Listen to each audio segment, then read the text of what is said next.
सुंदर साथ जी, आपके चरणों में कोटान कोट प्रेम प्रणाम। सुंदर साथ जी, पिछली वीडियो में हमने श्री सागर ग्रंथ का प्रकरण 4 पूर्ण किया। आज हम आगे के नए प्रकरण का पाठ करेंगे। सुंदर साथ जी, अगर आपको यह वीडियो अच्छा लगे तो प्लीज़ लाइक करें और जो भी सुंदर साथ आपके साथ जुड़े हुए हों उन सबको भी यह वीडियो अवश्य शेयर करें। सुंदर साथ जी, जिन्होंने अब तक हमारे इस चैनल को सब्सक्राइब नहीं किया, वे प्लीज़ इस चैनल को सब्सक्राइब कर दें ताकि आने वाले नए वीडियो का नोटिफिकेशन आपको तुरंत मिल जाए।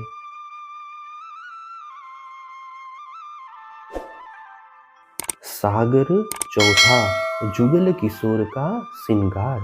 श्री राज जी का श्रृंगार। पहला मंगलाचरण। 14 तबक की दूनी में किन कहया न बका हरफ, ये हरफ कैसे कह वही किन पाई न बका तरफ। 14 लोकों के प्राणियों में किसी ने भी परम धाम के संदर्भ में एक बात भी नहीं कही है। वस्तुतः वे परम धाम की बातें कैसे कर सकते जबकि अभी तक किसी को भी परमात्मा की दिशा ज्ञात नहीं हुई है। आया इल्म लूदनी कहे साहेबी एक खुदाए, तरफ पाई हक इल्मे में बका पहुंची इन राहे। जब इस जगत में ब्रह्म ज्ञान का अवतरण हुआ, उसने ऐसी साक्षी दी कि परब्रह्म परमात्मा एक है। मुझे भी इसी ब्रह्म ज्ञान यानी तारतम ज्ञान से परमात्मा की दिशा मिली और मैं इसी मार्ग से परम धाम का अनुभव कर सका। और सो देखिया रूह अल्लाह हक सूरत किशोर सुंदर, कही वाहिदत की मार्फत जो अरस के अंदर। सतगुरु श्री देवचंद्र जी ने परम धाम के दर्शन किए और कहा कि परमात्मा किशोर स्वरूप है एवं अत्यंत सुंदर है।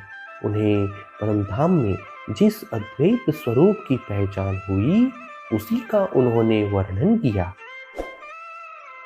नदी ताल बाग जानवर जो अरस की हकीकत, रूह अल्लाह दई साहेबी हक हादी खास उमत।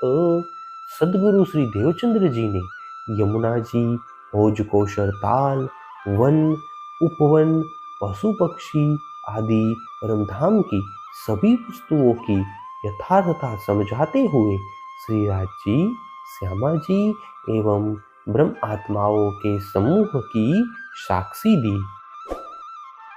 मोहम्मद पहुँचे अरस में देखी हक सूरत, होज जोए बाग जानवर कही सब हक मार्फत। रसूल मोहम्मद की सूरता भी परम धाम पहुंची। उन्होंने भी परमात्मा का स्वरूप देखा और होज कोशर ताल, यमुना जी, वन उपवन पशु पक्षी आदि का परिचय देते हुए परमात्मा की पहचान की बात की। देखी अमरद जुल्फे हक की और बहुत करी मजकूर, कही बातें जाहिर बातुन पहुँच के हक हजूर।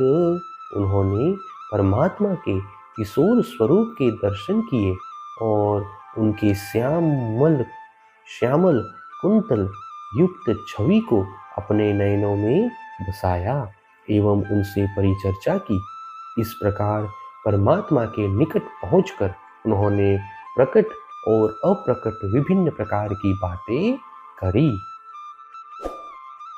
ये साहेबी इन आई इन विध की, कहे खुदा एक मोहम्मद बरहक, सो क्यों सुध पौरे बिना इल्म हक इल्मे करी बेशक। रसूल मोहम्मद का यह कथन सत्य है कि सर्वश्रेष्ठ परब्रह्म परमात्मा एक ही है। कुरान में इसी प्रकार की साक्षी दी गई है, किंतु तारतम्य ज्ञान के बिना इसकी शुद्धि कैसे हो सकती है। स्वयं परब्रह्म परमात्मा ने अपना ज्ञान देकर इन सभी शंकाओं का निवारण किया है। मोहम्मद की फुरमान में कही तीन सूरत, बसरी मल की और हक की एक अव्वल दो आखरत। कुरान में मोहम्मद के 3 स्वरूपों का उल्लेख है। उनमें से बसरी पहले हुए हैं एवं शेष 2 मलकी एवं हकी अंतिम समय में होंगे। मेरी रूह जो वर्णन करत है, करी हादियो मेहरबानगी। ना तो अव्वल से आज लगे, कहूँ जाहिर न बका की। मैंने आत्मदृष्टि से देखकर परमधाम का जिस प्रकार वर्णन किया है, वह सतगुरु श्री देवचंद्र जी की अपार कृपा एवं रसूल मोहम्मद की साक्षी के आधार पर ही है। अन्यथा सृष्टि के आरंभ से लेकर आज तक अखंड की बात किसी ने भी नहीं की है। आत्म चाहे वर्णन करूं, जुगल किशोर विध दोए। ये दोए वर्णन कैसे करूं, दोऊं एक कहावत सोए। मेरी आत्मा चाहती है कि मैं युगल स्वरूप श्री राजश्यामा जी की अद्वितीय छवि का वर्णन करूं, किंतु इन दोनों का पृथक पृथक वर्णन कैसे करूं, क्योंकि ये दोनों ही अद्वैत स्वरूप है। हे सुंदर साथ जी, इसी के साथ श्री सागर ग्रंथ के प्रकरण 5 की 10 तक की चौपाई का पाठ पूर्ण हुआ। आगे की चौपाइयों का पाठ हम नेक्स्ट वीडियो में करेंगे। सुंदर साथ जी, अगर आपको यह वीडियो अच्छा लगा तो प्लीज़ लाइक, शेयर और सब्सक्राइब अवश्य कर दें। प्रणाम जी।